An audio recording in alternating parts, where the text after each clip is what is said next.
So when I was in my 20s, I never let the pressure out the system, and then I fell back on drugs, and then everything melted down and I lost everything in my life. I want to die in battle! Take me to Valhalla!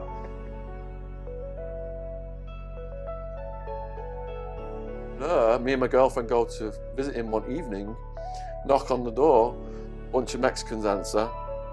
Where's Peter? Peter? Yeah, Peter lives here. No, Peter here. But yeah, Peter lives. Pull guns out on us. So bear in mind, Phoenix, a lot of guns.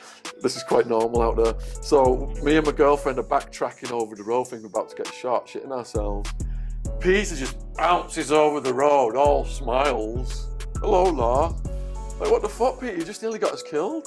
Who are these people? They're the local crack dealers. I've rented them my place because they like to move around a lot. They're paying me in crack. And they're buzzing because I can do $100 crack rock in one breath, and it goes sizzle, sizzle, sizzle, ding, ding, ding, ding, and calms down my red dots. But you know what? It's like in prison, you wake up and you never know what's going to happen that day. Like when I walked in here today, you said to me, Shaun, have you seen what's popped off on YouTube today? Yeah. That's just conversation straight out of prison. Yeah. You go to your shower and you heard something's just jumped off, in the shower with these two guys. When the bounty was out on my head, there was somebody I'd offered 10,000 to get my head on a silver platter. And all, things just got mental. They knocked the teeth out of my top ecstasy salesperson.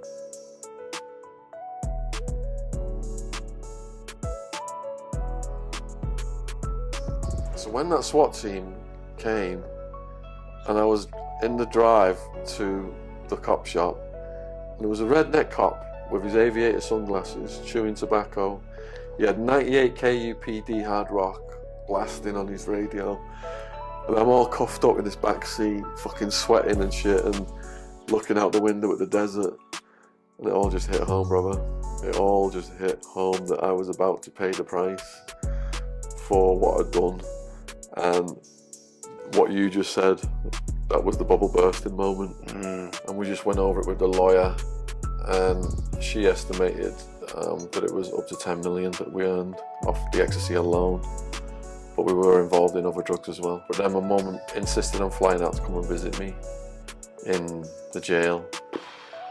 So she's outside in the desert, sniffer dogs on people and all that stuff, and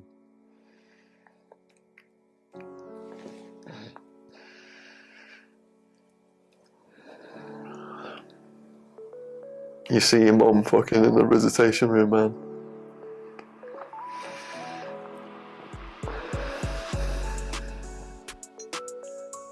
And you see the pain on her face.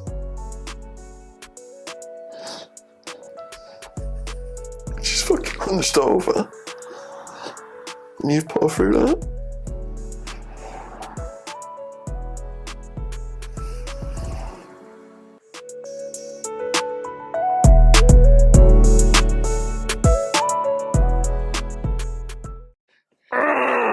And we are live with Shaun Attwood.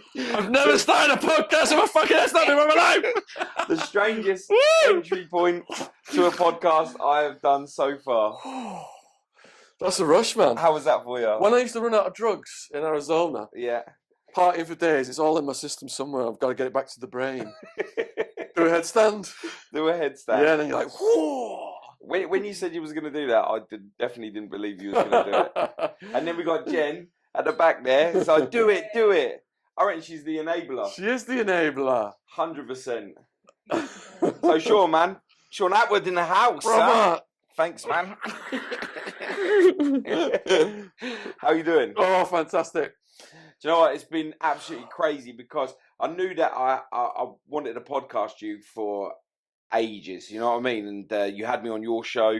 Such an amazing response to yours. Oh, it's been absolutely crazy. Yeah, out of all the podcasts that I've done, your one has had the biggest response to people thanking us and just being just overly kind and nice, and I've had long messages as well, and sometimes when you see a lot of podcasters and they do with what they're doing with their channel, you think to yourself, I wonder who's viewing it, who and what people are like that are viewing it. And then when I done yours, I fully see that the support that you have with your channel is so immense that the people watching it actually go out of their way to contact the people that are on your show as well, which is amazing.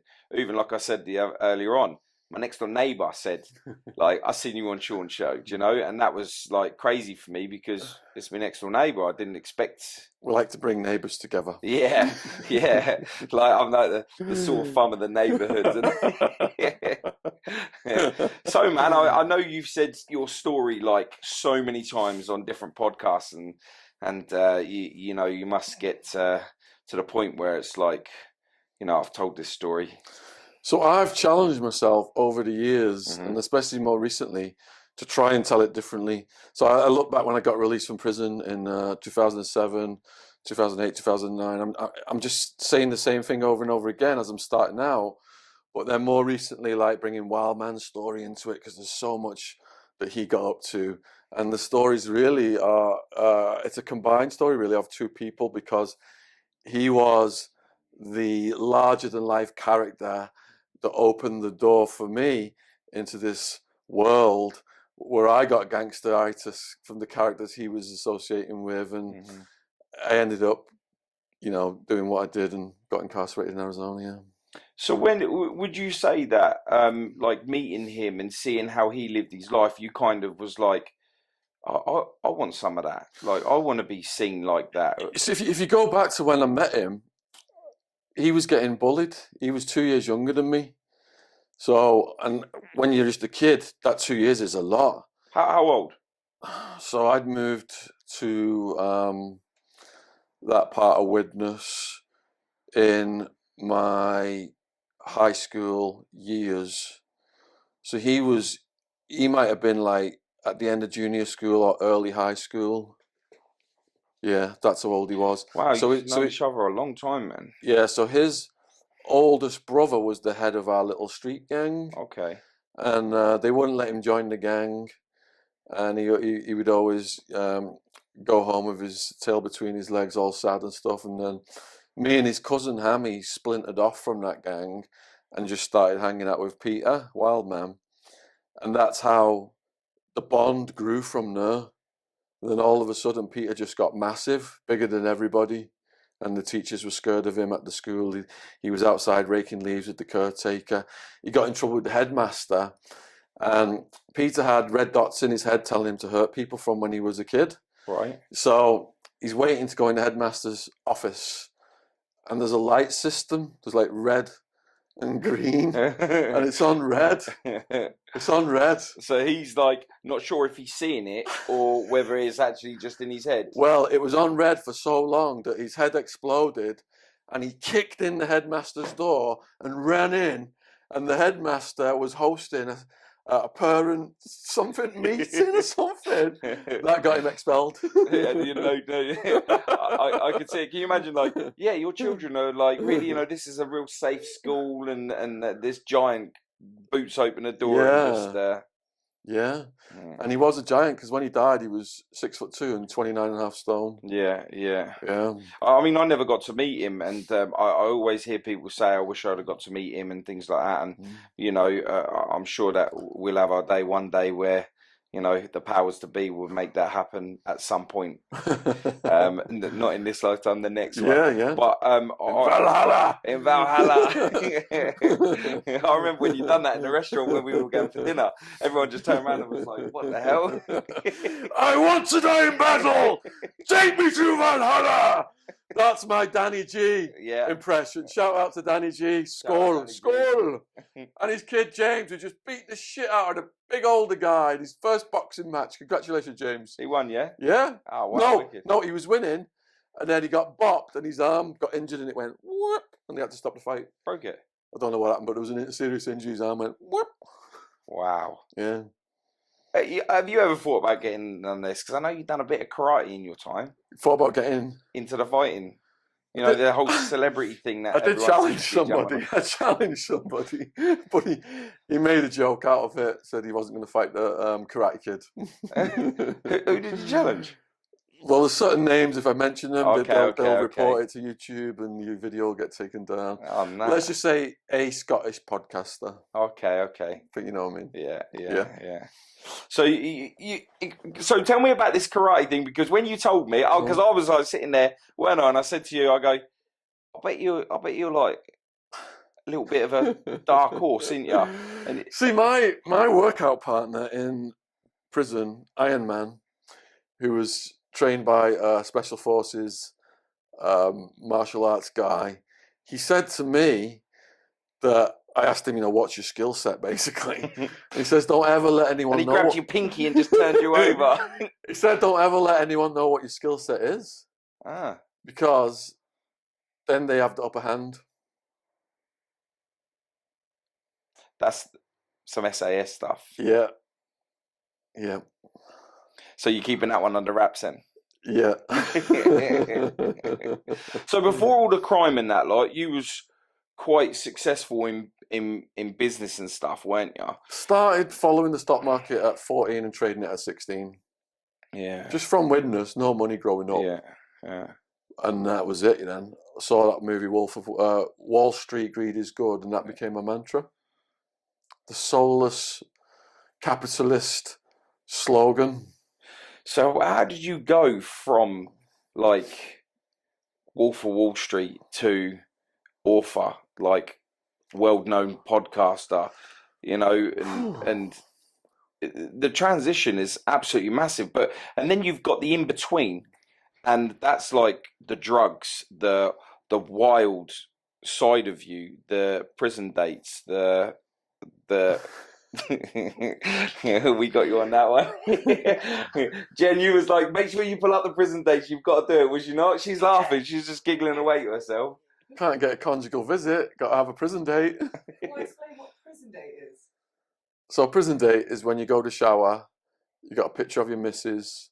There's like plastic sandwich bag thing, and you just tape it on the shower wall so it doesn't get wet. And then you beat the bishop. There was a bishop in prison?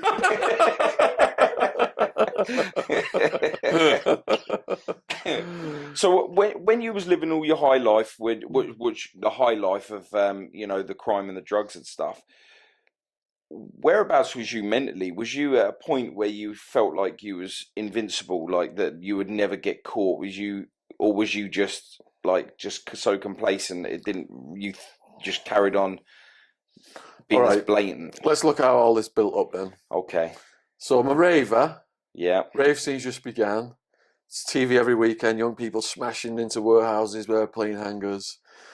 And I'm seeing this, convoys on the motorway as far as you could see, all these smiley people wearing all these trippy clothes. I'm seeing this, I'm like, what is going on in this country? And my mate out of my economics class, Manchester lad, says, come and check this out. So that's when I tried ecstasy and speed for the first time and just danced my ass off all night long. And for someone who had social anxiety and wouldn't talk to people and was scared to dance and too self-conscious, I found my religion. And then I'm studying, all day, because I had that side of me as well all week. Even sat my finals coming down off ecstasy with like boop, boop, boop, boop, boop, boop, going off in my brain. And Wildman was my raving partner at that period of my life.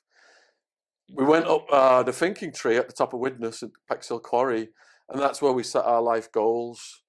And our life goal was, Wildman's life goal, because Hammy, the cousin, would ask us what's our life goals, and Wildman would say, I've got the red dots inside my head telling me to hurt people, I'm going to spend the rest of my life in prison.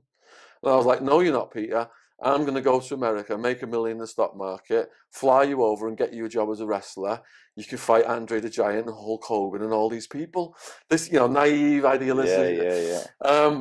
But both of those things happened. So I went off to America and made money in the stock market. Wildman attacked someone he thought had ecstasy who didn't have ecstasy, knocked the guy out, and ended up going to prison. So I'm working away for 5 years. He's in prison for 5 years approximately. And then I fly him over, get him a place near the George and Dragon British pub in Central Phoenix, thinking he'll just have a Guinness with the expats and behave himself while I work on getting the job as a wrestler. Within a month of me bloody putting him there, me and my girlfriend go to visit him one evening, knock on the door, bunch of Mexicans answer. Where's Peter? Peter? yeah, Peter lives here. Not Peter here, but yeah, Peter lives. Pull guns out on us. So bear in mind, Phoenix, a lot of guns. This is quite normal out there. So me and my girlfriend are backtracking over the road, thinking we're about to get shot, shitting ourselves. Peter just bounces over the road, all smiles. Hello, Law. Like, what the fuck, Peter? You just nearly got us killed. Who are these people? They're the local crack dealers. I've rented them my place because they like to move around a lot. They're paying me in crack. And they're buzzing because I can do $100 crack rock in one breath, and it goes sizzle, sizzle, sizzle, ding, ding, ding, ding, and calms down my red dots. So that was what happened there. And then the next month, I'm at the stock brokerage office. My aunt calls me early in the morning and says, have you seen the headline news? I'm like, no. She said, there's a corpse on Peter's doorstep. It might be him, he might be dead. You need to get your ass up there. So I sped up there in my car, and there was camera crews, yellow tape, cops everywhere. I shit myself because I got drugs in the car and everything. I fucked off. Came back later on in the day when there was hardly anybody there. Walk in. It'd been cleared. There was still a bit of blood on the step. Peter's in his living room with a homicide detective. And what had happened was a couple had come to buy crack off the Mexicans. They'd moved back over the road. So the woman went to get the crack. The man stayed with Peter, who's never seen a gun before in his life.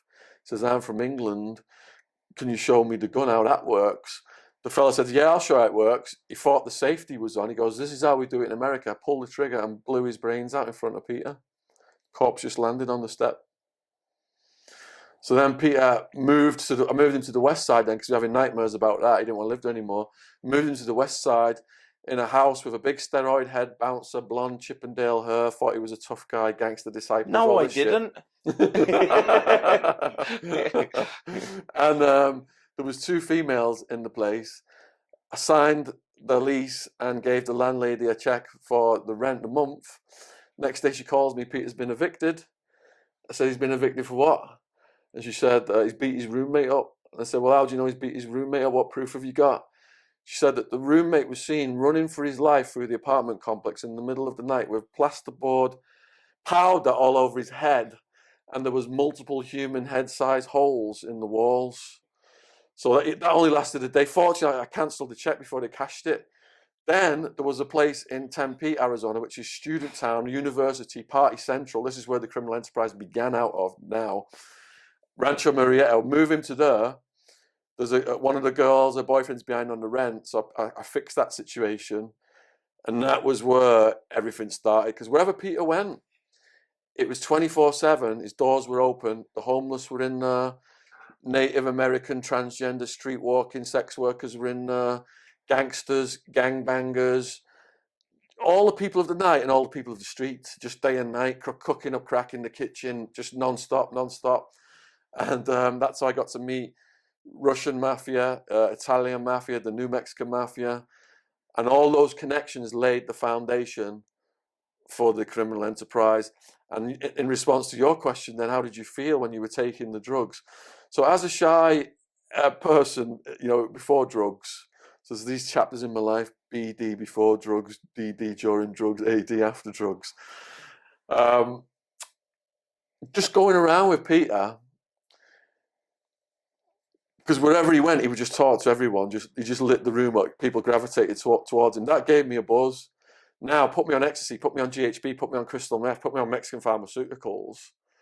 The fucking feeling, man, of just power and just being a character in the scene, and just all the people just gravitating to us, talking to us, wherever we went. From being an anxious, shy little kid who almost got beat to death by some drunks in England, to this, it was, it made my ego get rather big. As big as the Grand Canyon at the peak of it all. I can imagine. Yeah. I mean, I've sort of witnessed the headstands and stuff like that in pre-podcast about the drugs. So like being on them as well, it must have been pretty wild. Yeah, we were saying to ourselves, we're living a movie. We're like, this is like Pulp Fiction. We're characters out of a movie. We're above the law. The cops will never catch us, and on and on. And what happens is drugs scrambles your decision-making processes. Yeah. If you surround yourself with lunatics, no one's putting the brakes on. You're all reinforcing each other's insane behavior. So we were going down that slippery slope and getting crazier and crazier, but we didn't realize how insane it was all getting, Yeah. because it happened over time, slowly, and it just seemed normal that people were just. Now, most of my male friends from that era, because they were so high risk taking, are dead through the drugs lifestyle. Yeah, it must be pretty mad. So with as far as the drugs are, I mean, Wild Man was like you say, he was taking crack and aloe. Is that whereabouts she was on the All right, process no, of it as well? no, no. Wild Man did 10 times more drugs than me. So he could never distribute drugs or handle money or anything like that, because he would just Sweet shop. consume it Yeah. all. He would consume it all. He would even rob my dealers, who we were all supposed to be working together, just to get more for himself. So there was a constant battle going on between us, like to try and, yeah. So I'll give you an example story then. Well, there's a few actually. So he just smoked endless meth and crack, and then he'd go walkabout. So he'd been up for like a week. He's paranoid, thinking Mexicans are following him around and stuff. He'd go walking around, and he'd just wake up at someone's house and they'd call the cops on him and have to bail him out. Or he'd be hospitalised because they'd found him passed out on the side of a road in the desert, and his heart's gone. So I went to the hospital one time, and he's all, he's got all the fucking devices on him and everything, the monitor shit. And we're visiting him, and how are you doing, Peter? Blah, blah, blah. And he's like, can you give me some ecstasy? I thought, right, he's going to pop this when he gets out of the hospital to celebrate and to get back to partying. Give it him, pops it right there on in the hospital. All the monitors start going, beep, beep, beep, beep, beep. We all fucking just legged it out of the hospital and left him. He had no limits, no limits. We were driving to a rave in LA, California, Big Bear Lake, up a mountain. We're all just dressed in our Arizona desert stuff, flip-flops and t-shirts. We're in the car, we're tripping on LSD, and we think the cops are behind us and they're about to pull us over because we're tripping. We're like, who's going to eat the drugs? We've got a big bag of all our drugs for the weekend, like Give it the Wild Man. half ounce of crystal meth, ecstasy, trips, everything. Wild Man eats the whole thing. We get to Big Bear Lake, which is freezing cold up the top of a mountain. We come from the desert. And all the ravers are coming out because we know ravers, and they're giving us warm clothes, So a Wild Man is so high, and his body's trying to sweat out all these chemicals. He's sat on the side of this mountain in the freezing cold, just sweating like this. Oh, the other one, right, he has a stroke. He's done a load of crack and meth, and he's had a stroke. Half his face is paralysed. Yeah. He's got drool coming out of that one down one side of his mouth, and the other side's moving. Now, as well as the red dots, one of Wild Man's characteristics is when he gets angry, one of his eyebrows goes straight up when he's about to hurt somebody, but the other one stays completely calm.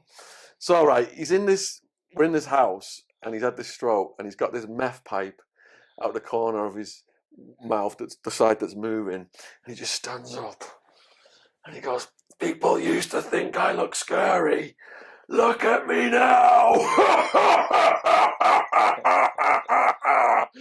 And this half this side, the drool side, is just completely not moving.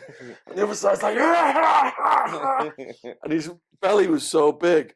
When he laughed, it was like the whole room just fucking shook, man. Yeah. That's what he was. That was just him all the time. All the time. Wow. Yeah. So when like I could just sit there seeing like the face drill, crack pipe out of one. Was he on his own when he done this? When he started like screaming, obviously wherever he went, he would fill it with all of the people off the streets. So they'd all be in his house. Someone would be cooking crack in the kitchen. He'd be selling off things, if there was any furniture or TV stuff or anything. Because the thing is, this is a comfortable chair. Do you want to buy it? with my criminal enterprise, right? This, as you rise up the ranks, there's more violence in the drug world.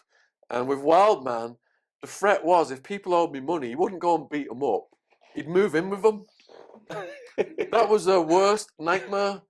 They'd be sat there, and the New Mexican Mafia guys would be taking all the valuables out in front of them, loading them into a truck. He'd have pimps and street walking sex workers cooking crack in your kitchen. And it would just deteriorate to the point where it was just stripped crack house 24/7. And people would usually move out within a week or two of moving into their own house. He also set fire to the houses, blew them up, not on purpose, just through the partying and the cracked outness and the craziness. Houses were blown up and houses were set on fire. He even set a prison on fire. What? Yeah, he even set a prison on fire. Someone in prison owe you money, so he moved in. How did he set a prison on fire? The story is on his is on my YouTube channel. I think there's about 200 Wildman videos on my channel. I can't remember what he was doing, whether it was he was making ink for tattoos, it might have been because they burn hair gel product for soot. It might have been that, but I'm not 100% sure, so don't call me out on that, trolls. Check it out on the channel. Yeah, and that's one of the things that you always always on, like trolls digging you out all the time, and you're very wary of what you have to say and stuff. Like how are you managing all that? Man, it's like you can tell the measure of a person when they walk through fire, and it's good for the soul to go through difficult things. And success shouldn't be a straight line. There should be challenges and times for reflection and correcting your course. So I've had ups and downs on the channel, just as I've had ups and downs in everything. Podcast wars. We've had hackers took us down a few months ago. I'd be well over 700k subs right now, but we lost about 15k subs due to the hackers, and YouTube didn't restore them. We've had we've had podcast wars, hackers, trolls.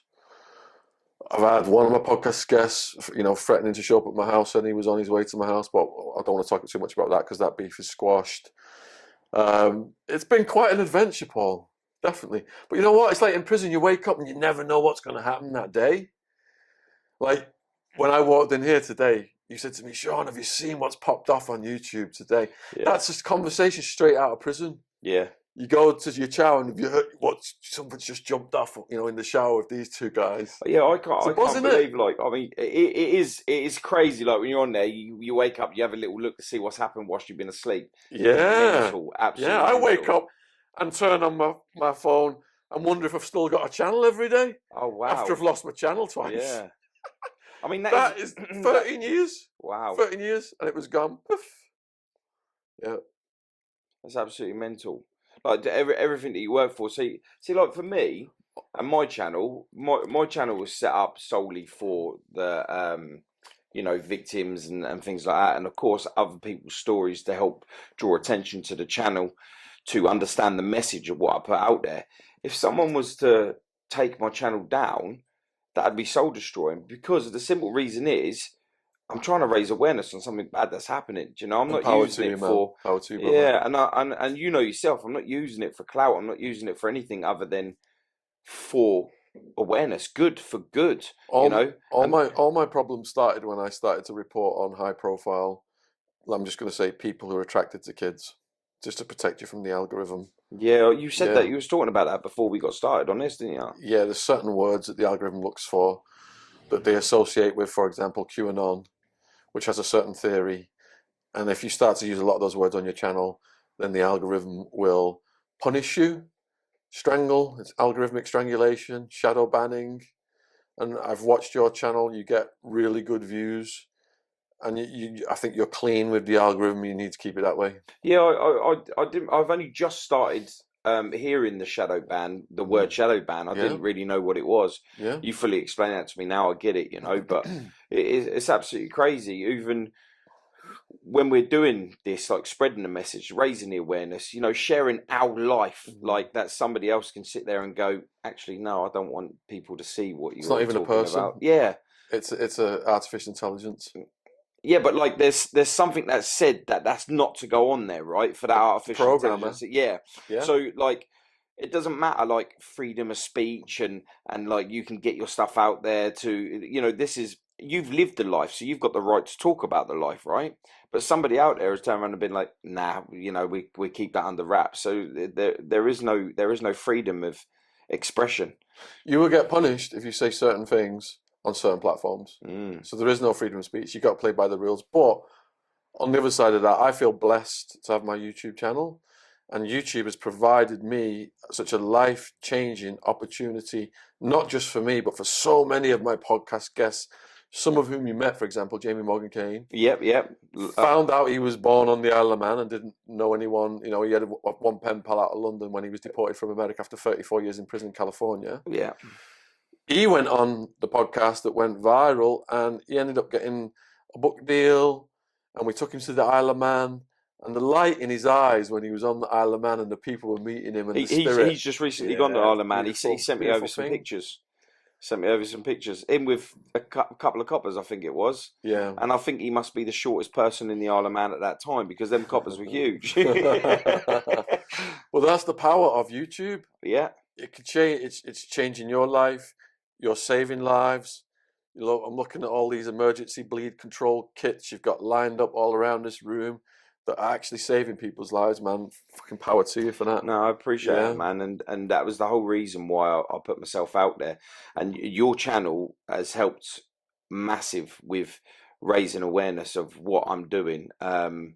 You know, I don't understand the algorithm style. I mean, you teach just bits and pieces of that as it is, like, so I don't know what's come across from that channel. All I know is the supportive messages were worth way more than any sub or anything like that. It was absolutely insane, because I know that even though I put myself in pain, and you probably get this as well, like, because Wildman was such a big part of your life that the only way we get to create that legacy to live on forever is if, you know, we do things like this and put ourselves in pain to talk about it, but at the same time it does bring joy. But you do feel a bit depleted from doing them, because it's raw still. The only time I feel depleted is when Jen requests breaks. Not enough. Is he keeping you slave ridden, is he? Slave labour, honestly. And I request a break an hour, right? Yeah. That's Which, fair. yeah, I've been there, yeah. I've been there when, you know, you were podcasting someone before we all turned up to Jen's place, and every time that she needed something, like, I don't know, like between podcasts, she got changed. Like, I need to go and get dressed again. And by that time, you'd worked your way through a lot of peanut butter. Prevents my stomach from being heard on the microphone when it starts rumbling. So I think, like, she's doing you a favour. Well, look, 100%. people said that nobody could fill Wildman's shoes. Wildman's shoes are massive. They were like, yeah, you had big feet. Jen, look at all the responses that Jen's getting, all the people saying that she's a natural interviewer.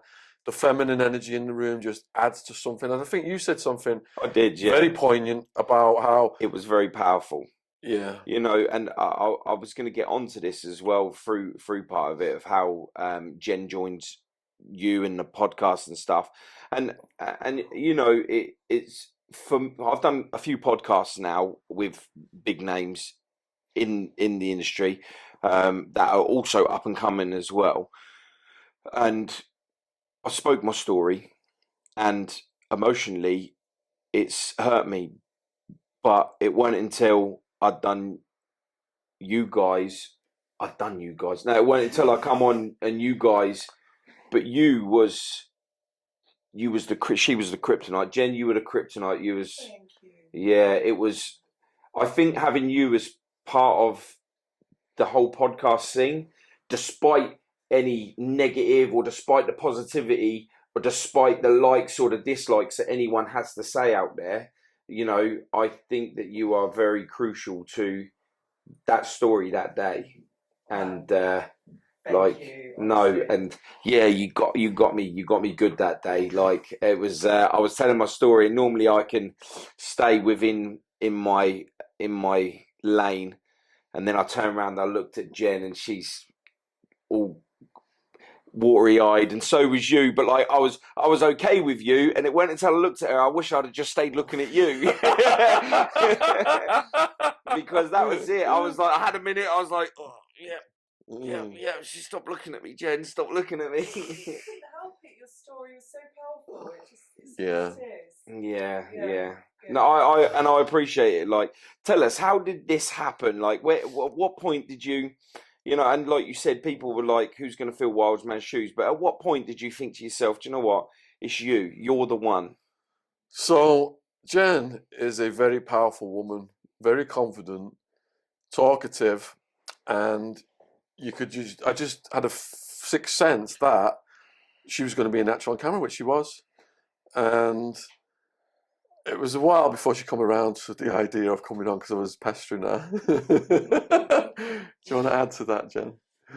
Yeah, I don't know why I decided to do it, what changed it. I think it was a moment in life where you just think, give it a go, I'll never know. Yeah. And I thought, if I'm going to suck at this, who cares? So it's I don't know whether I can swear on your channel, can I? Listen, it's your guys' story. It's not the first 5 minutes. Right, so there's a book called The Subtle Art of Not Giving a Fuck, and it is about literally having zero fucks in your life. So yeah, when he came to me for, I think it was the second or third time to ask me, I thought I've got to try it, and I've had so much fun since.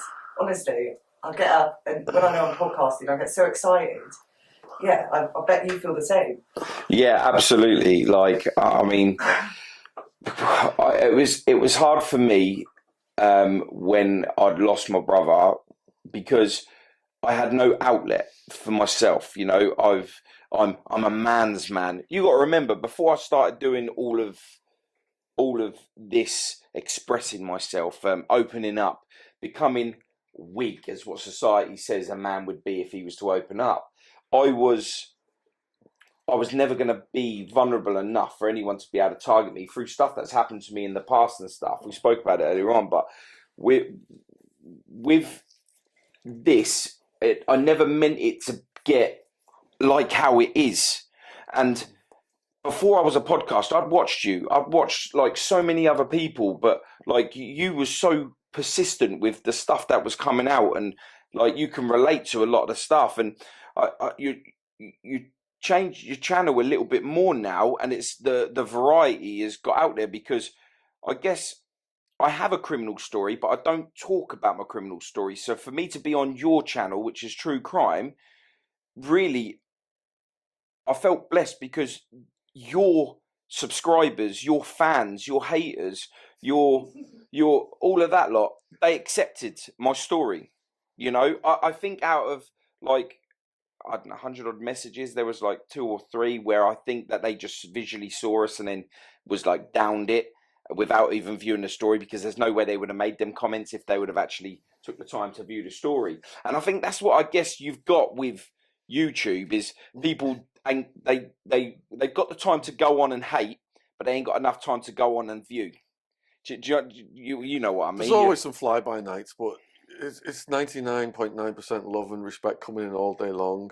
And anyone who watched your story properly, who didn't get moved, has got to be a fucking animal. Yeah. Because it was one of the most powerful, moving stories we have ever had on the channel. I appreciate you sharing it with us, and your authenticity and your purity in what you're doing now just radiates. Yeah, and for me, it was a form of therapy. Is that like that for you as well when you're doing your podcast, or when True Geordie interviewed me? Yeah, I came out feeling like I'd been through a form of therapy. Yeah, I mean, I watched that one, and that was just after Wild Man, wasn't it? And so I've done 5. The one I've watched a couple of them, but the one that I watched where the Wild Man tribute one. Yeah, you broke down on it. Yeah. And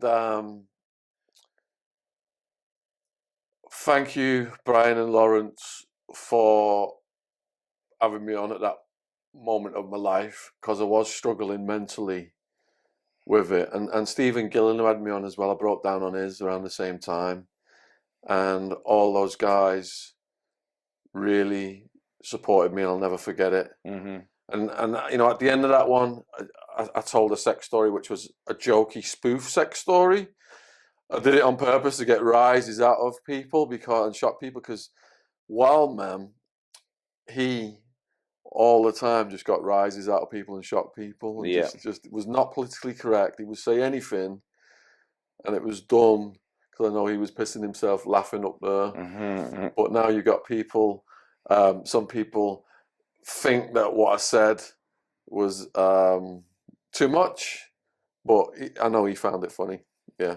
Yeah, I when you watch it, you can see why he did it. You know, trying to carry across his personality into his story. Yeah. It's that whole keeping alive thing, isn't it? Yes. And I think a lot of people they tend to grieve in so many different ways. And I've learned that. I've learned that from losing my brother, on how my mum grieved, how my brother, how my stepdad he grieved, my sisters, me. You know, I don't think I've grieved. I've exercised my right to be the way I am, to be able to keep my family moving, you know, because that's the hard part. Like, what keeps you moving? I know Jen's a big part of your life and in the podcast. So, you know, could you have carried on doing your podcast alone?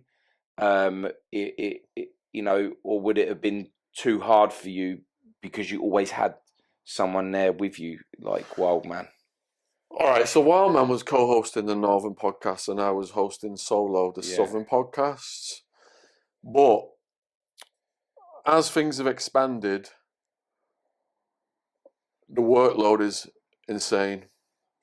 So for Jen to come in, and I probably, you know, like we just went on the road for 17 days and did 30 podcasts. If I had to do all them on my own, I probably would have been suicidal halfway through it. That's all. Well, we met you. Jen carries so much of the weight, and from when she started out now, I've seen comments coming recently saying it's amazing to see Jen now just taking over and like carrying the podcast and asking the most questions. I didn't tell you that. What? You didn't? No. Oh. You heard it here first. Well, we actually met up with you on Jen's birthday whilst you was in mid-flow of these 30 podcasts, weren't you? Yeah. And, you know, we met up on your birthday where you had been podcasting even on that day. So that shows dedication to the channel. I think you've done 3 that day. You did, yeah. 3 2 to 3 hour long podcasts. Yeah, and then day. you tried that food that you ain't never tried before, which Jamie Boyle, shout out Jamie Boyle, yeah. bloody Palmos. He's a little obsessed with that, isn't he? Like the Palmos, you have to. Yeah, so he was on that. How was that for you? A heart attack. But it just goes to show your dedication that goes into what it is that you're doing. I mean, it's at the point now where we've got so much content. We've got multiple co-hosts working on all kinds of projects. We've got Matthew Steeples, we've got Andrew Gold. We do like a 4-hour live stream every Wednesday at With Unleashed, 4+ hours, where we don't talk about true crime as much. We talk about UFOs, Bigfoot, conspiracies. It's just completely eclectic, and it's punchy because we've got like 6 or 7, 8 guests, 30 minutes each, bam, bam, bam, bam, bam. And Andrew Gold, we were all on the stage, weren't we, at CrimeCon? Me, you, Andrew Gold, Matthew Steeples, and Dr. Das as well. He co-hosts and does things. So I'm blessed. And the thing is, Paul, you know, when people come into your life, I'm the kind of person who keeps those people with me for life. Mm-hmm. But sometimes you let snakes in and you help them, and then they stab you in the back. And these people, they just burn through people. And that has no purity. You taught me about purity. Podcast wars, they're all competing to who's got the biggest, you know, views and all that shit. And you were like, Shaun, it's the purity of what you're doing. That's what matters. And I think about that all the time, Paul. You know, when we have someone on the podcast who we know it's not going to get big views, but we know this, you know, this is like someone who's never heard this person's story before, and it's going to help this person psychologically. They may have been through something. It's our social responsibility to keep bringing that stories forward and putting them out to the public, no matter what views you get. Yeah. And I think people see the purity of what you're doing, and the whole world is behind you, and that's great. And it's people like you, you know, that I consider my podcast brother, that I will collaborate with, you know, forever, versus these podcast war lunatics who are just burning through people, and it's like the gutter. It's all about beefs. And the sad thing is, it's like if there's a fight on a schoolyard, everyone wants to watch it, don't they? Yeah. So it's the same thing with YouTube. YouTube rewards people by giving them views for beefs, and then the gutter just grows then and grows and grows. And I mean, the first thing you said today when I walked in, it was a beef, wasn't it? Yeah, I think a lot of people are now at a point we're in that generation now, you know, getting your phone out, filming, filming the negative over the positive, you know, that you are more likely to gain so much more leverage with views, followers, substance check-ins, you know, if it's negative. And yeah, In the short term. yeah, 100%. But like a year from now, no one's going to give a shit who you know said this about Decker Heggie this week. But if people are going to watch life stories about people forever, so when we put all our podcasts on Spotify, for example, those people told us that we had the most listens to of our back catalogue than any other podcasts they put on. They're not the Spotify people, but the intermediary put them on for their back catalogue, because life stories, they're timeless. People are always going to listen to them. Yeah. Doesn't matter. It's not like something that's news and politics and just going to go out of fashion.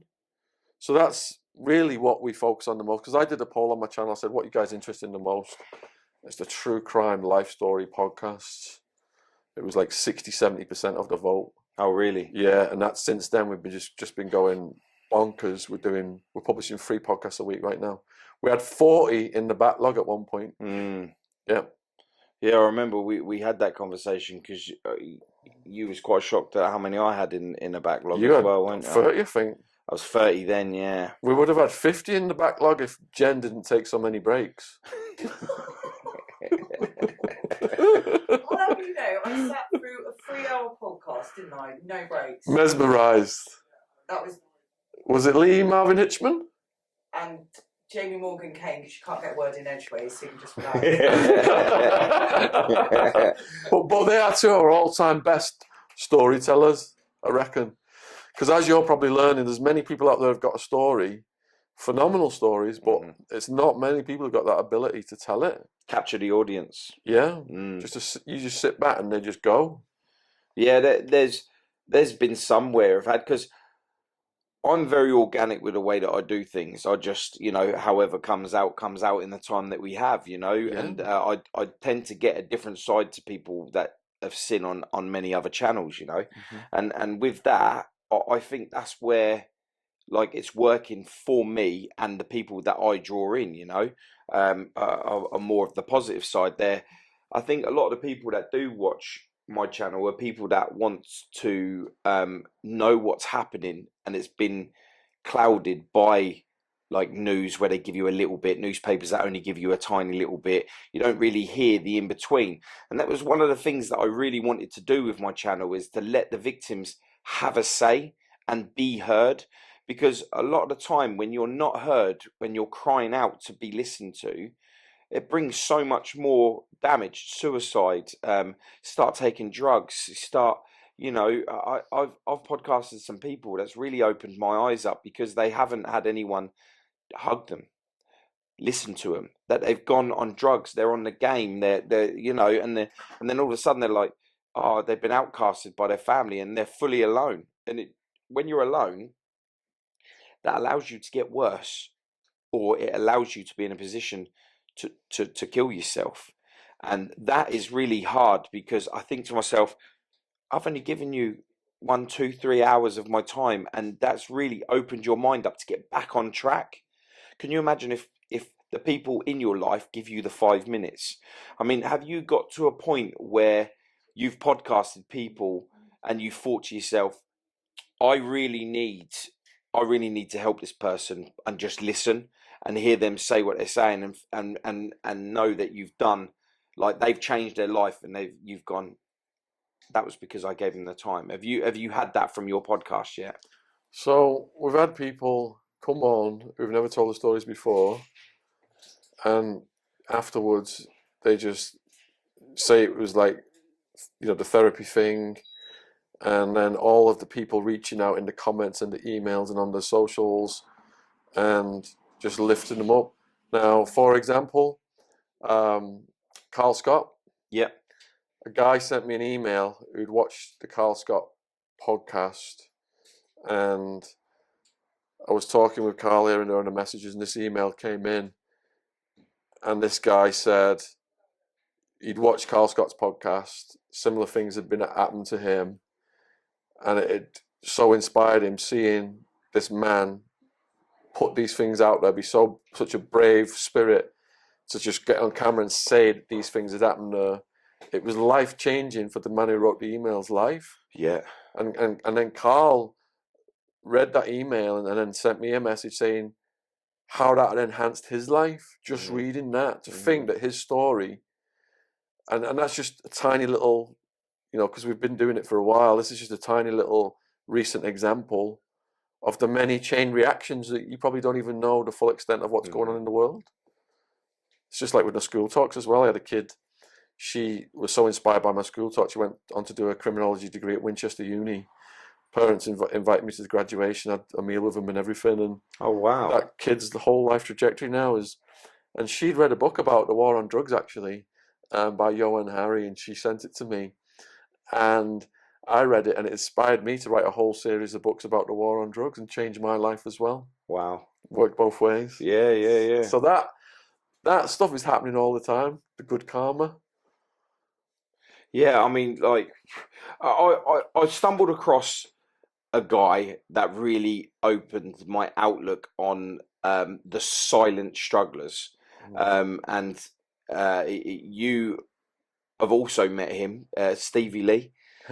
Stevie Lee was my pot of gold.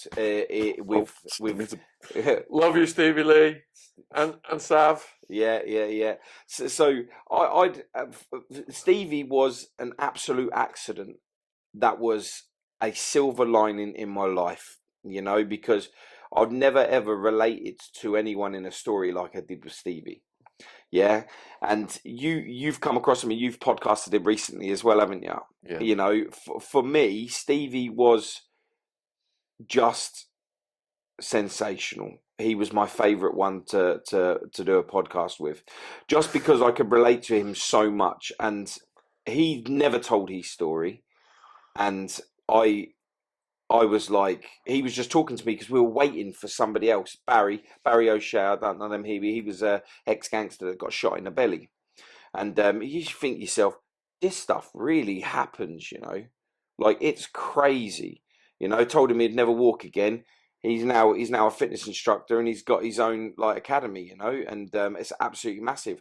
But Stevie was there painting, and whilst I was waiting for Barry to turn up, Stevie was just talking to me, and I was like, I looked at Jamie, my cameraman, and I was like, tell me we've bought enough cards, yeah? And he went, yeah. And I said, Stevie, I said, I love you, man. Like, I want to do your podcast.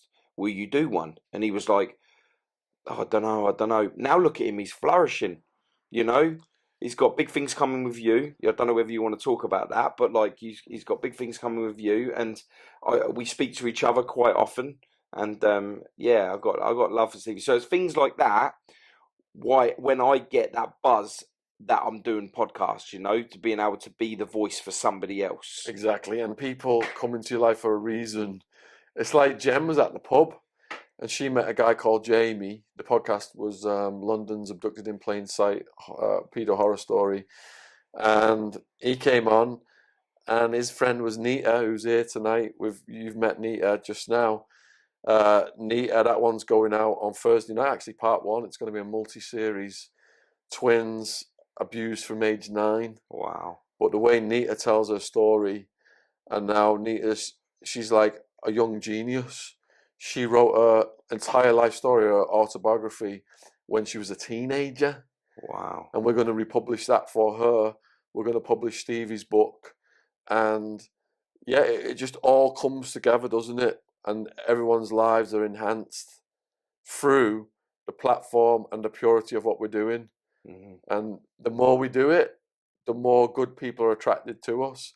Because right now, I've got people all over the country want to come on, and I can't keep up with it. Yeah. And I'm asking them why are you coming on mine and not other people's? And they're saying it's the mission, it's what you're doing. You've been doing it for so long, and we can see you're not like one of these other guys who's saying he's reformed, yet he's taking money from the cartel and stuff like that. So, and you're just a shining light of that. I mean, you've not been doing it for long, and you're just blowing up, and bleed control kits and everything else. People can see you just putting your heart and soul into it. And people have heard your story on my channel as well. It's right there, isn't it? The root of why you were on this mission right now in honor of your brother, you know, and in honor of the spirit of wild men as well. Yeah. Yeah, I make you wonder if they actually met up there. You know what I mean? Like, there's some massive TV up there that they're all sitting there, and you know The they're axe watching throwing, it. man. The And axe throwing. Yeah, and he goes, "That's my mate," and they go, "Who are you talking about?" He's like, "The bald one." Who are you talking about? Yeah, they're in Valhalla throwing axes and arm wrestling, and I'm going on holiday. You earlier before the podcast started, you said you like to go out in the field. Yeah. We do that from time to time. So I'm going on holiday. We're going on holiday for 3 days to Nuki with Danny G and his Viking family. And these lads have all got the shaved heads and the ponytails and everything, and they're going to be doing axe throwing and jumping off cliffs and adrenaline quarry and all this shit. I'm actually in Nuki this month. What dates? 24th, 3rd, 23rd. Oh, we're going a week before that. Oh, Yeah. yeah, we're all going up there camping. There's a whole load. Cole Scott's coming, Sweet. and Wendy and that lot. They're all coming, and there's like 30 odd of us going camping. We got told that are you guys all okay? And we was like, what do you mean? They said there's a lot of you. Can I ask, are you from a travelling background? They thought we was gypsies trying to move into the campsite and never leave, and I was like, we're just coming on holiday for 4 days, you know, camping. But they weren't sure about it, were they? They one campsite actually cancelled us because they thought that we was just gonna enter and then stay. Oh my god. Yeah, didn't they? Not behave. Yeah. I was like, there's most of the 30 odd people are kids. Like, We're not going to behave. yeah, we're not. But this is the joy of podcasting. You know, like, some of the people I'm going on holiday with are people I've podcasted and then became such good friends with. The same with you. You're going away because of people you've podcasted and you're going on site. Like, where do you, like, because I often sit there and I think to myself, do I mix, like, work with like private life? And then I think to myself, well, this isn't really work, you know? And then I'm gaining such amazing friends from these messages, these podcasts. Like, where do you settle with this? Because with all of the stuff that you've got going on, and you are extremely busy. I mean, we was up north at the same time, and then we was in another place at the same time, and you're just like active, like non-stop. I called you up the other day for Michael Emmett, and you had like, I'm doing 8 podcasts today, and I'm like, Finishing what the hell? my next book. Yeah, and it's like mental. Where do you get the time to start adding like breaks away and stuff like that? Well, Wildman called me the robot, didn't he? He was insisting on breaks as well. And it's unhealthy, really, to be honest, because I've had therapy and all that stuff. And so when I was in my 20s, I never let the pressure out the system. And then I fell back on drugs. And then everything melted down. I lost everything in my life. So I've learned to reduce it, but it's still in my DNA, this robotic work discipline. Do you feel like if you did fall back from being the robot, that it would open doors that would make you start reliving the negative that you fought in your life? Or that's a good question, because I've had to ponder it. Where does this program get laid down from? And if you go back to your formative years, I think perhaps trying to make my parents happy with my exams. And then, you know, you graduate university and you go off into the work world and you want to do them proud. And then next thing, you got $1 million house on a mountain in a gated guarded community where Paul McCartney lives miles up the range, and you're flying your parents over, and that's like the acme then of this material world you've created that's come from being driven as a kid thinking that money and wealth and all that and business success is the meaning of life, but it's not. And I've done multiple TED Talks, and in one of them I talk about my second year in the jail when I was suicidal. I was facing 200 years, and that's when it crushed that wild person out of me, and I was forced to change dramatically. It was in that second year in the jail, and I started to see the horror of the conditions affecting the prisoners who were mentally ill and all that kind of stuff, drug addicted, and they'd been victims of horrible things in their childhoods. And the partying was selfish and narcissistic and hedonistic. And that was like the most important point in my life that changed my personality, was that second year in the jail, to crush that out of me and realize that happiness is in your heart and your thoughts control what that makes. So I was studying a lot of Stoic philosophy, and some of those guys were slaves who got freed because they became so good educators. And their thing was, if I'm a slave and I can't change that, I'm just stuck in it.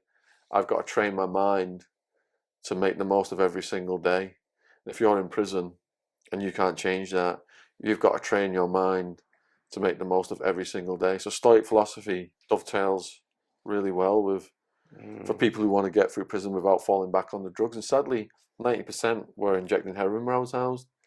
And I was raised to think a heroin user was someone who lived under the bridge, was out snatching granny's purses all day, lock them up, throw away the key.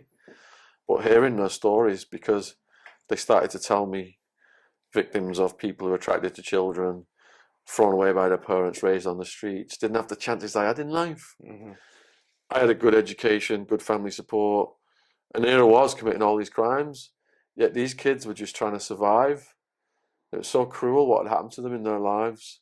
And now here they are in prison. They're on heroin because they're not given the tools to deal with the trauma. So they're committing crimes to feed the heroin, and that's getting worse and worse. And then we put them in a jail where I was at, where they treat them like animals and just compound the trauma even more. So what are they going to do? They're just going to keep doing the heroin? But the commodities in America, $60,000 per person per year. So if you're breaking people, giving them $50 on the gate saying have a nice day, they're going to go right back to crime and drugs and come right back. $60,000 more to the prison, isn't it? Yeah. Which I've done a lot exposing that. Yeah. Do you get any backlash for exposing that? So when my Banged Up Aboard episode first aired in America to 10 million people, I woke up to I think there was, in the coming days, there was thousands of emails come in, and I think there was only about 5 death threats. So I thought it was quite good. Yeah. Can you remember your first death threat? Before prison or after prison or during prison? Like the first in my one. entire life? Yeah, because if you think about it, like if you come from the background that you come from, and then you get your first death threat, just being the businessman that you was at such a young age, to get that is going to be different to if you're a little bit hardened and you've been around the guns and you've been in prison with killers and that lot, and then they tell you, you kind of know that if they tell you, it's more than likely going to happen, right? Where if someone turns around and says, I'm going to kill you, you're kind of like, okay. Yeah. Can you remember your first one? First real death threat? Yeah. So my first real death threat then was, all right, so my ecstasy business came about because all the locals were kind of competing little crews in Arizona, and I'd roll up at these like grungy warehouse parties in my twin turbo Mazda RX-7, and they started calling me the Bank of England and coming to me to invest in their party ideas. Right. And when Wildman came over, then we would mediate their disputes with these cliques for fighting and stuff. We'd call them in, and it was like our own little thing, and we'd decide what. And then, but through that, we integrated them all into my enterprise. So for years, everything was plain sailing in the Arizona rave scene, for throwing the parties and the ecstasy. But then all of a sudden, these other guys started to appear, big steroid head jock characters. We didn't know who they were working for. Wanting to take over. Yeah. And my wife at the time was, she was bisexual. She was doing lesbian internet porn when I met her. And one of her lovers, female lovers, started seeing one of these steroid head guys. And they arranged a meeting for us to discuss business. And the conclusion of the meeting was they were working for Sammy the Bull Gravano's enterprise. And they wanted us to work with them. And if we had a problem with that, one called him and they could take me out to the desert. Which led me to believe that Sammy the Bull was running an ecstasy enterprise out of Arizona. But he wasn't. So let me explain this to the viewers then. So in the last couple of years, working in projects, for example, we've just done a documentary with Gravano. I can't remember if it was Vice or my second National Geo documentary. And even though Sammy the Bull Gravano was convicted of running the ecstasy ring, he had no clue what was going on at the street level. His involvement was he gave his son money, what you put in the ring, and the prosecutor then put Sammy at the top for headline news. So that ecstasy ring, those steroid head guys, they were being run by a guy called Mike Papa, who was part of the Devil's Dogs, who would beat people up and yell and howl like dogs as they did so. And then Mike Papa brought in Sammy the Bull Gravano's kids, Gerard and Karen Gravano. So they knew what was going on at the street level. So for example, when I met Gerard Gravano years later in prison, he told me there was a bounty out on me, a hit out on me, this in response to your question. And a striptease dancer had called it in. We were at a gay bar called the Crowbar. She called it in.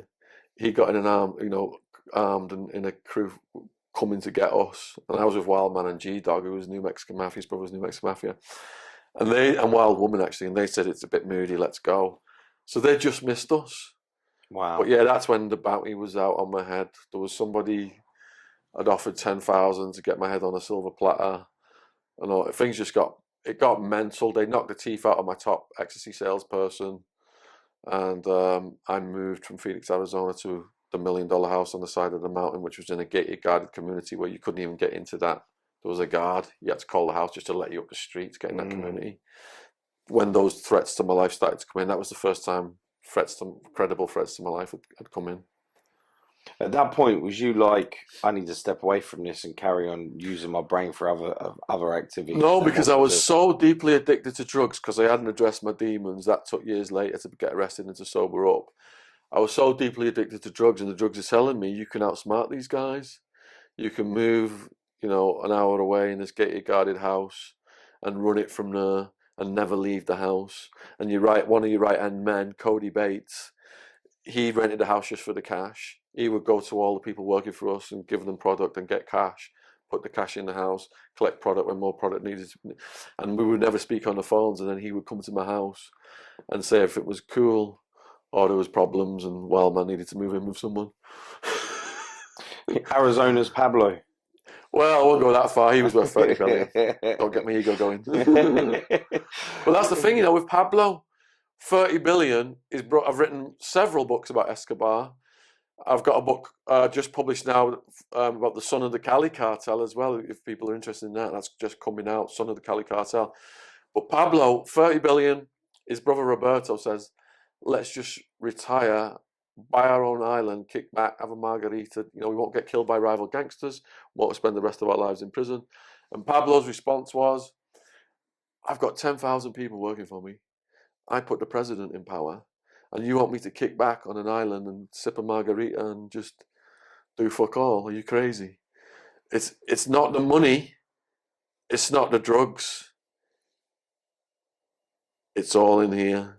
It's ego and addiction to the lifestyle. And the lifestyle is more addictive than the drugs or the money. Because if you're throwing a rave party, for example, in my case, if I'm throwing a rave party for 10,000 people, and I've got my bouncers running around, armed to the teeth, and I'm in like a VIP area and people are trying to get in and striptease women are coming in and hugging you, and it just goes to your head, doesn't it? When you're a testosterone-fueled 20-year-old, that is paradise. And everyone's saying hello to you like you're friends with them all. But when all that lot stops and all of that lot goes away, that is a rude awakening to a whole level of just like, wow, I can't believe I'm a clever person. I can't believe I've been so naive that I'd thought that these people were my friends. So when that SWAT team came and I was in the drive to the cop shop, and there was a redneck cop with his aviator sunglasses, chewing tobacco. He had 98 KUPD hard rock blasting on his radio. And I'm all cuffed up in this back seat, fucking sweating and shit, and looking out the window at the desert. And it all just hit home, brother. It all just hit home that I was about to pay the price for what I'd done. And what you just said, that was the bubble bursting moment. Yeah. But the thing is, my mates, we were tight. because we built it up tight with all the locals, and I've got this philosophy where if I bring someone on board, I stay with them for life unless they fuck me over or they just leave it. Like in any business, that's what works. Over 100 people arrested in my case, and only 4 cooperated. Sammy the Bull's case, 57 were arrested. They all snitched. Wow. That's how loyal people were, and that's how. Do you think it's because he created his through fear? So Sammy the Bull, he didn't create his. It was his son and his daughter and Mike Papa built that, and they built it with shady people who just burn people who come in and out. Yeah, I've got a cool story actually about Wildman. One of our guys started double dipping, so he was getting them from the Gravanos and he was getting them from us. And then one of our customers gave him, I think, 10 grand to get them from us, and he went through them. And he got pulled over because they were under federal investigation because they all got nailed before me. And the cops pulled him over and took his product, but let him go on his merry way because they were under surveillance. So now one of our customers comes to Wildman and says, look, I gave one of your guys, Handsome Mark, his name was, 10 grand, and he's just told me, hey, I just got pulled over by the cops. Nothing I can do about it. So I didn't notice yet. It hadn't got to me, but it got to Wildman first. So Wildman hit him so hard in the face that the guy's tooth got stuck between 2 knuckles and he couldn't get it out. And Wildman hates hospitals. He always said he was self-healing. So he goes to the hospital. The nurse gets it out, and then she says, you got to stay around while we sew it up. And Wildman's like, no, I don't. Just wanted it out, thank you very much, and leaves the hospital. Goes home, gets some fishing wire, and just sews it up himself. I had a next door neighbour like this. Barry from Sunderland. He was my next door neighbour, and he used to sew himself up all the time. And he is known as one of the most craziest people in our area, and he's got a heart of gold. Yeah, Barry, I love you, man. If you watch this, man, big shout out and love to you. But he is absolutely nuts. But honestly, he is, I reckon, by far, by none. My kids called him granddad, uncle. They called him he's the man. But yeah, he used to sew himself up. Crazy. Yeah. Absolutely crazy. Yeah, I think them two would have got on well. So, man, go a little bit on this one. When you come from such a good background, such a promising future of you wanting to show your parents that you are the dream son. Yeah. That when was it reality for them, and how did you explain it to them that their poster boy son is looking at, you said 200 years in maximum security prison in Arizona? There was a moment when 2 worlds almost collided. So I'd flown them over, and it was like mid to late 90s. We're kicking it in the living room, watching a Bruce Willis movie. Well, which one? I think it was Die Hard. Yes, it had to be, didn't it? Yeah. Klaus. Remember that supervillain Klaus? Yeah. And there's a knock at the door. Now, I've got a guy called Acid Joey. Just give you the backstory on Acid Joey briefly. So when I'm still in the stock market, I go to this grungy rave, and there's a circle of people watching a guy dance. And Acid Joey's a stocky Native American. He was always on ketamine and LSD, and his body was like fluid, man. He should have been in music videos. He would literally sometimes just get on the dance floor, dance all the way around the dance floor, like pretending like he had a shotgun, shooting everyone dancing around him. So people came knocking on the door, and I looked through the people. I'm thinking, oh shit, these are people from the drug community. I don't know who the fuck they are, My parents are watching TV. I had a shotgun for home protection.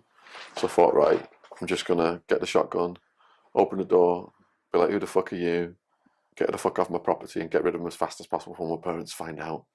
So I tell my mum and dad, just keep watching the movie. I'll be right with you. Get my shotgun. Door opens, and they look. They took a step back when they saw the shotguns. Thought, yeah, this is great. What do you want? Oh, we're looking for Acid Joey. Acid Joey doesn't live here. Well, we were told he does live here, and he's took money of ours to San Francisco. I said, well, look, he's took money of mine to San Francisco as well. I haven't heard from him either. But I'll let him know when he gets back. And he just fucked off. When I turned around with the shotgun, my mum and dad were looking at me. So you just would assume they'd have carried on watching? I thought they were just going to keep watching. I was doing it on the sly. Where's your mind at? Like, what can I say to them to make it go away? So I said, everyone in Arizona is like, they're all like really gun happy and stuff. And you've got to have a gun for home protection. And some strangers just came, I didn't know who they were. And I thought, I better just show them the gun in case, anything weird happened. And they've gone, and it worked.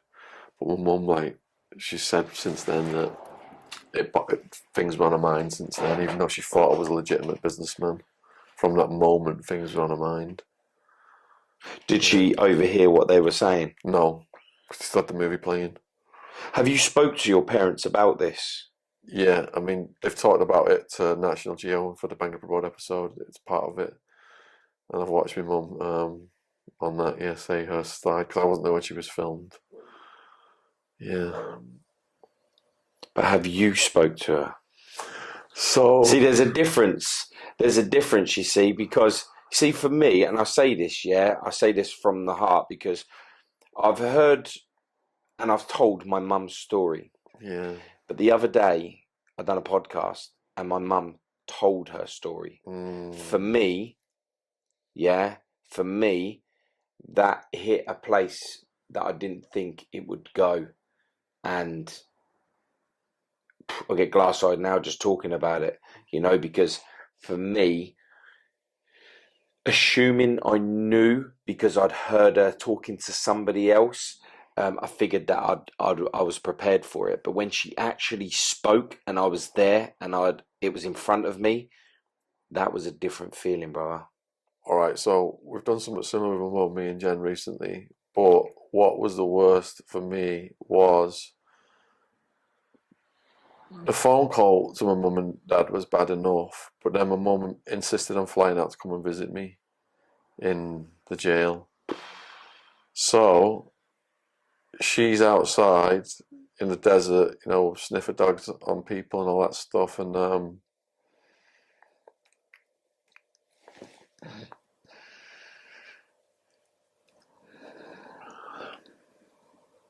you see your mum fucking in the visitation room, man.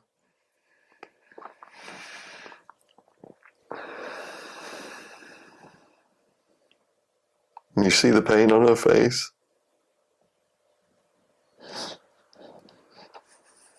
She's fucking hunched over. And you've put her through that.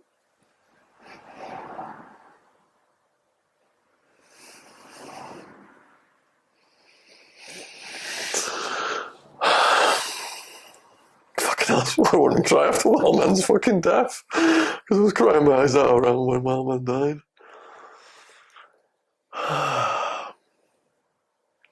And that's what I tell the kids, when you're selfishly going down that road of drug use and you think you're invincible and no one's going to find out, and think about when your mother comes to visit you 5,000 miles away in the desert in prison and you see how broken she looks because of what you've done. First realisation of shame. And it's your fault. Yeah. Mm-hmm. I remember I used to, when my brother would go to jail for stupid things, and I would never wanted to go to jail, and I didn't want to see him. How you've explained that is your version of not wanting to see your mum come to jail, was how I didn't want to go and see my brother in jail. So I never used to visit him whilst he was in prison, because I never used to like knowing that. Couldn't hug him, couldn't really talk, couldn't really. He weren't my brother in there. Do you know what I mean? He was a number. Just like you're no longer her son because she can't. You understand what I mean? To her, you was her son. Now you're not her property anymore. You're theirs. So in a way, you kind of died because she can't touch you. She can't. You can't make her a cup of tea. You can't, treat her on Mother's Day. You can't show her the things that you should be able to. So in a way, you're alive, but you're actually dead to her because you can't be her son. Just knowing how worried she was about my safety, there was nothing I could do to get myself out of the situation. And she's just going to be concerned. And in the beginning, because my books are based on my letters to my girlfriend, and I really told her everything that was happening. All the details every day. I would write these long letters, conversations, I heard everything. But with my mum, with my parents in the beginning, I had to totally protect them from what was going on because it was mayhem. But then as the blog started, in 2004, my aunt smuggled my writing out and typed them up to my parents.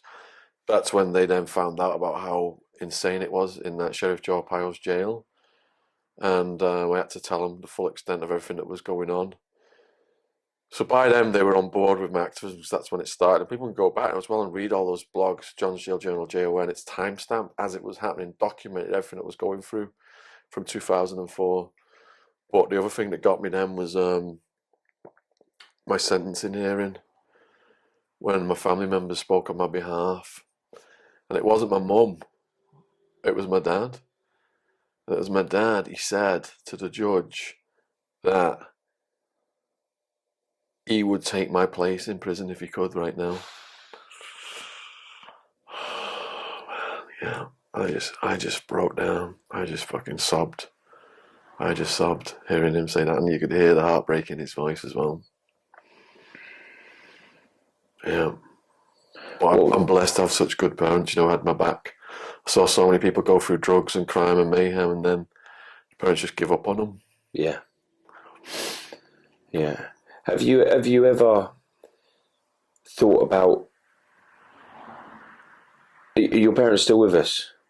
Yeah, my parents are with us, and I had a friend in prison called T-Bone, massive guy, former Marine, and I think I know what you're about to say. And he said to me, Shaun, your parents are just such good souls, and you've got to have a long, hard conversation with them when you get out. And we called it the T-Bone Talks. We had a series of talks, me and my parents. We just talked about everything. Have you ever thought about a book based on their point of view of you in this stage in your life? All right, my mum started a blog from her point of view, and my sister wrote a book called English Shaun from the family's point of view as well. Yeah. And you read it, yeah? Yeah. How did that make you feel? Oh man. So before the book then, my sister sent me a very long letter about my selfish behaviour and what I put my parents Whilst you through. were in jail or when you'd come out? She sent it to me while I was in jail. And it was just all truths and all the things I should have done for my parents that I didn't do. Like pissing the money away partying when I should have got my parents, got my nice house in Spain or something like that. And because of what you was earning, you could have easily done that. We just went over it with the lawyer I've got another documentary coming out next year, and we just went over it with the lawyer, and she estimated that it was up to 10 million that we earned off the ecstasy alone, but we were involved in other drugs as well. And that's not because it was over the short run big deals, it was because it was 4 to 5 years of consistent stuff. Yeah. It blew my mind when she said that, because I just pissed it all away as it came in.